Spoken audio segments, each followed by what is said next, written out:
Alors ce qu'on va faire ici, c'est qu'on va faire plusieurs versions de ce lion. Actuellement, c'est très courbe et nous allons en faire plusieurs versions anguleuses, plus ou moins anguleuses. Et puis peut-être qu'après, on se dira, aucune des versions n'est bonne, ni la version avec beaucoup de courbes, ni la version avec un peu d'angle, ni la version avec beaucoup d'angles.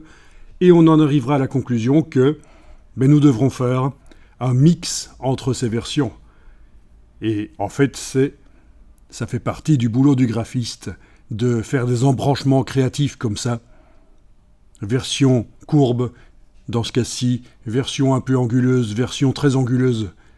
Et puis, d'aller rechercher dans chacune des versions ce qu'il y a de mieux pour faire une nouvelle version qui visuellement sera encore plus riche parce qu'il y aura des angles à certains endroits, il y aura des angles très forts à certains endroits, il y aura des courbes à certains endroits. Voilà, ça c'est la bonne approche et c'est ce qu'on va faire ici. Donc, je vais double-cliquer sur la partie gauche ici. Je passe en mode isolation, tout est sélectionné.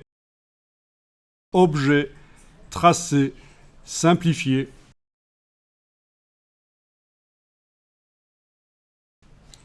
Les trois petits points.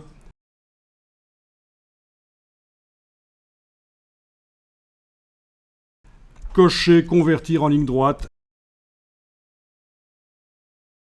Jouer sur le curseur et décider qu'est-ce que je prends comme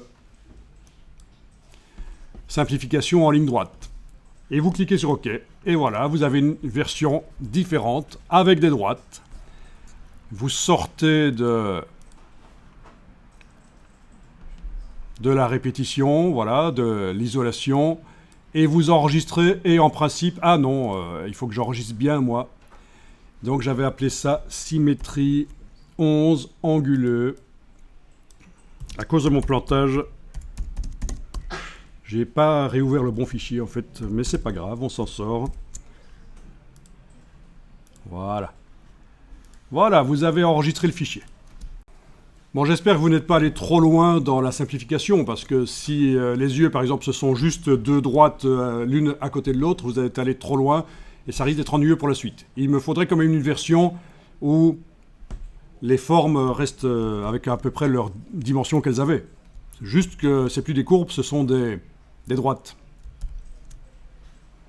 Donc je vous rappelle qu'en fait c'est une broche calligraphique qui est mise là-dessus. Si je vais dans le menu Fenêtre Forme, c'est une broche calligraphique aplatie qui est mise là-dessus. Je le vois quand je double-clique et que je sélectionne un ou l'autre de ces traits.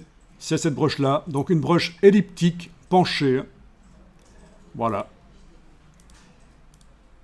Et chaque trait n'a pas nécessairement, et là je vais aller dans le menu Fenêtre, Contour, chaque trait n'a pas nécessairement la même épaisseur. Donc celui-ci par exemple c'est un point, donc c'est la broche calligraphique à sa taille normale. Celui-ci c'est... oui, celui-ci par contre. Ah tiens, il y en a certainement certains qui sont plus épais, je le sais.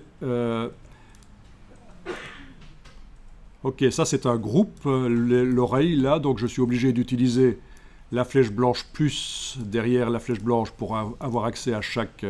Ah bah tiens, je pensais qu'ils avaient à certains endroits des épaisseurs différentes. Ah si, celui-là, voilà. Voilà, que je peux même sélectionner sans doute avec la flèche noire. Voilà, 0,75, donc c'est à 75% de la dimension de la broche calligraphique. Donc en fait, la palette contour sert à multiplier ces coefficients multiplicateurs ou diviseurs de la broche, de l'épaisseur de la broche. Oui, vous pourriez tester. Par exemple, ces deux-ci et ces deux-là aussi. Voilà, si je les fais passer à 0,50 au lieu de 75, touche tabulation, ben voilà, ils sont plus fins. Voilà. Ceux-ci, là, clic, shift-clic. Si je les fais passer à 2 ou 3 au lieu de 1, ben voilà, ils s'épaississent. Donc c'est ça l'idée. Hein. Le lion utilise donc dans la palette des formes une broche calligraphique qui est celle-là, toutes les formes là, tous les traits utilisent cette brush. On leur a mis des couleurs différentes et il y en a certains qui ont des épaisseurs différentes. Et si vous faites un commande Y sur le Mac, CTRL Y sur le PC, vous voyez l'illustration sans les brushes. Donc ce sont des traits qui reçoivent les contours de la broche, mais là on est en affichage du squelette, donc par commande Y, et vous voyez à quoi ça ressemble réellement. Commande Y, je reviens à l'affichage en couleur.